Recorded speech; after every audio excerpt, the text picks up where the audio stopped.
Listening Library presents The Miraculous Journey of Edward Tulane by Kate DiCamillo, read for you by Judith Ivey.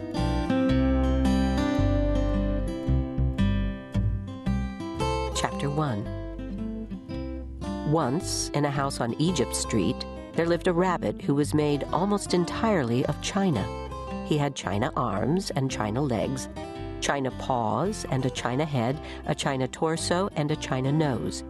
His arms and legs were jointed and joined by wire so that his china elbows and china knees could be bent, giving him much freedom of movement.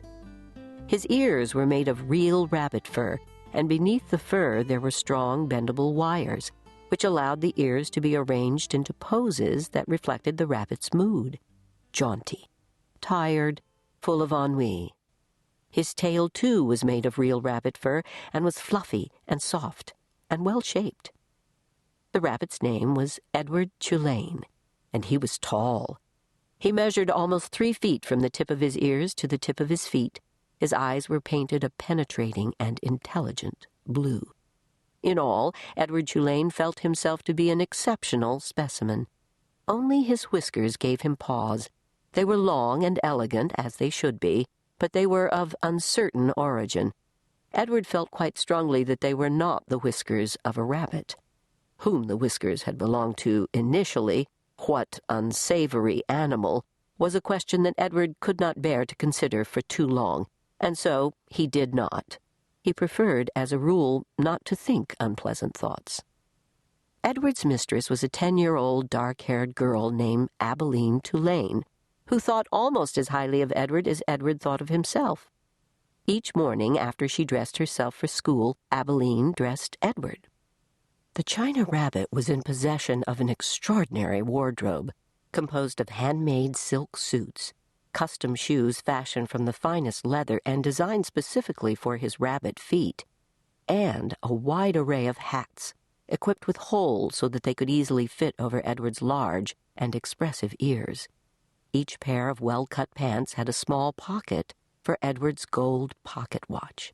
Abilene wound this watch for him each morning. "Now, Edward," she said to him after she was done winding the watch, "when the big hand is on the 12 and the little hand is on the 3, I will come home to you." She placed Edward on a chair in the dining room and positioned the chair so that Edward was looking out the window and could see the path that led up to the Tulane front door. Abilene balanced the watch on his left leg.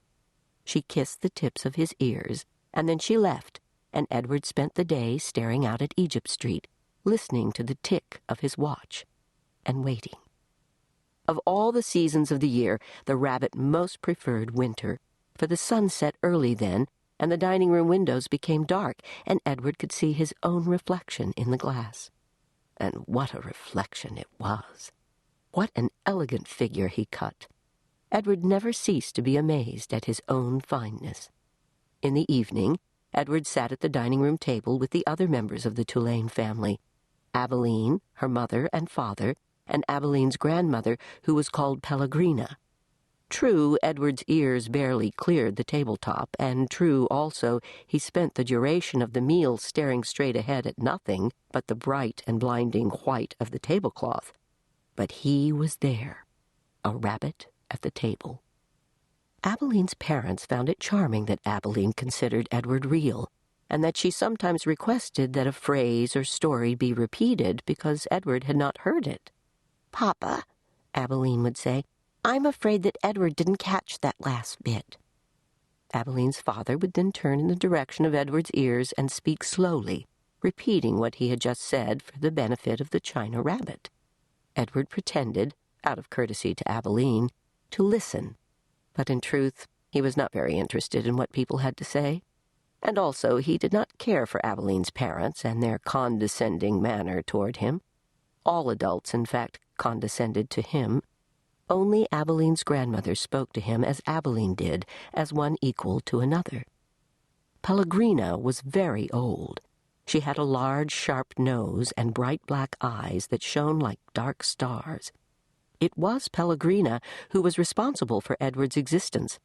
It was she who had commissioned his making, she who had ordered his silk suits and his pocket watch, his jaunty hats, and his bendable ears, his fine leather shoes, and his jointed arms and legs, all from a master craftsman in her native France. It was Pellegrina who had given him as a gift to Abilene on her 7th birthday. And it was Pellegrina who came each night to tuck Abilene into her bed and Edward into his. "Will you tell us a story, Pellegrina?" Abilene asked her grandmother each night. "Not tonight, lady," said Pellegrina. "When?" asked Abilene. "What night?"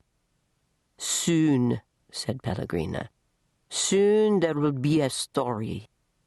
And then she turned off the light, and Edward and Abilene lay in the dark of the bedroom.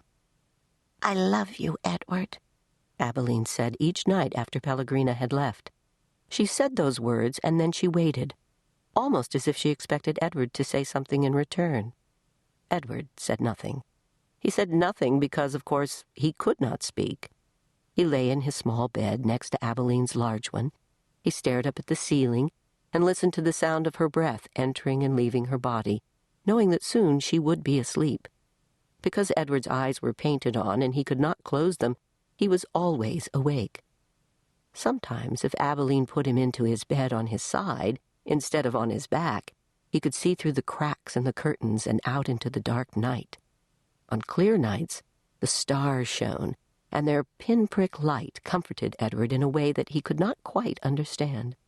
Often he stared at the stars all night until the dark finally gave way to dawn.